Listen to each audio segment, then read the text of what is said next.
Sometimes, the smallest gesture can change everything. And sometimes, kindness comes from the person no one expects. It was one busy Saturday night at the Grand Marquette Hotel, one of the most prestigious hotels in the city. The kind of place where chandeliers gleam so brightly that you could see your reflection in the polished marble floors, and the guests wore designer suits and gowns that whispered wealth in every fold. For Emma Carter, a young waitress juggling her shifts while going to community college, nights like this were both exhausting and routine. She had grown used to the delicate clinking of glasses, the hushed conversations of influential people, and the subtle tension that came when she dropped a tray or misread a request. But she had also learned something invaluable. Kindness costs nothing, but its value is immeasurable. That evening, Emma weaved between tables carrying trays of hors d'oeuvres and glasses of sparkling wine. She barely noticed the guests anymore. They were a background rhythm to her carefully choreographed movements.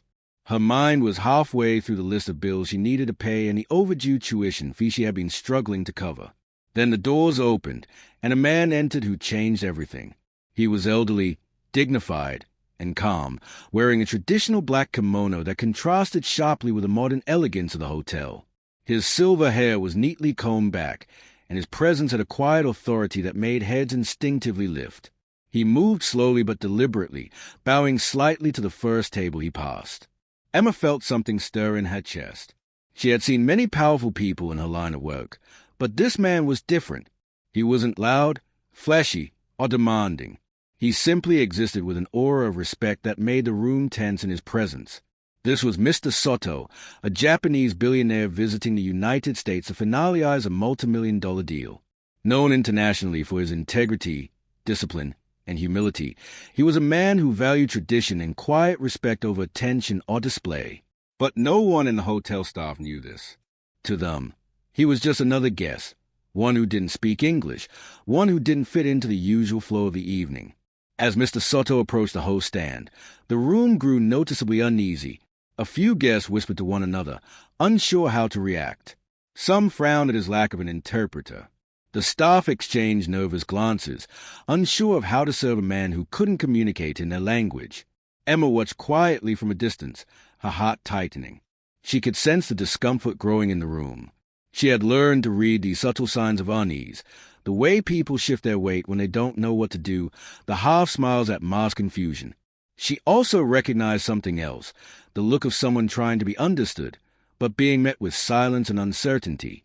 Her mind suddenly went back to her grandmother, who had lived with her during her childhood.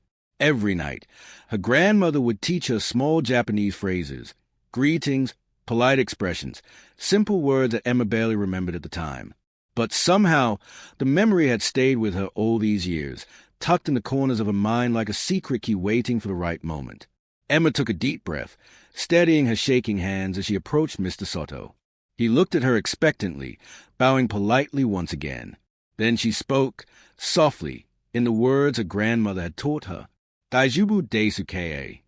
The room went silent. Heads turned, not toward the billionaire, but toward the waitress who had suddenly bridged the gap no one else could. For the first time that night, Mr. Soto's face lit up with relief. His shoulders, tense for hours, finally relaxed. Emma listened intently as he spoke, responding in the simple Japanese phrases she remembered. She added gestures, smiles, and warmth, doing everything she could convey understanding.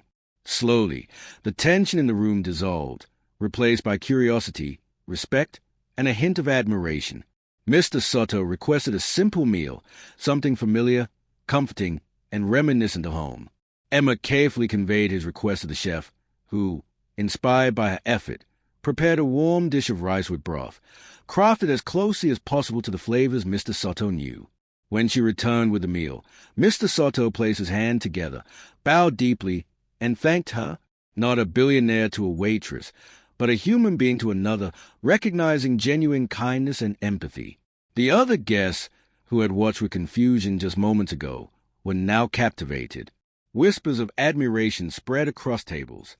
A man murmured to his companion, "I misjudged both of them." And indeed, he had. Emma's patience and understanding had transformed a tense, awkward scene into one of genuine human connection. Throughout the night, Mr. Soto continued to communicate with Emma. She didn't just serve him. She listened, responded, and made him feel seen, not as a wealthy guest, but as a person. Emma didn't think of it as heroic. She didn't expect recognition or reward. She simply acted out of compassion, remembering how it felt to be alone and misunderstood. By the end of the evening, Mr. Soto asked for a private word with the hotel manager. The staff braced themselves, expecting complaint or critique. Instead, he praised Emma, speaking of her grace, respect, and the deep cultural sensitivity she had shown. He described her kindness as embodying the Japanese value of omotenashi, wholehearted hospitality that treats every guest with dignity, regardless of their status. The next morning, Emma found an envelope in her locker.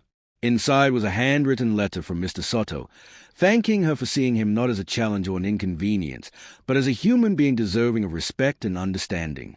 Alongside the letter was a scholarship covering her entire tuition for the year. Tears streamed down her face, but not just for the money.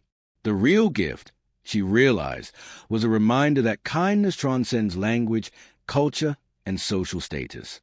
It reminded her that small act of empathy can ripple outward, changing not just a moment, but the trajectory of someone's life. That evening at the Grand Marquette Hotel had started like any other, a room filled with wealth, prestige, and busy staff. But because one young woman chose compassion over judgment, it ended with connection, gratitude, and a reminder that human kindness is a universal language. The next time you see someone struggling to communicate, standing alone, or feeling invisible in a room full of strangers, remember Emma's story. One small act of understanding can change a life, and sometimes it even changes yours. Kindness doesn't require perfection. It requires heart.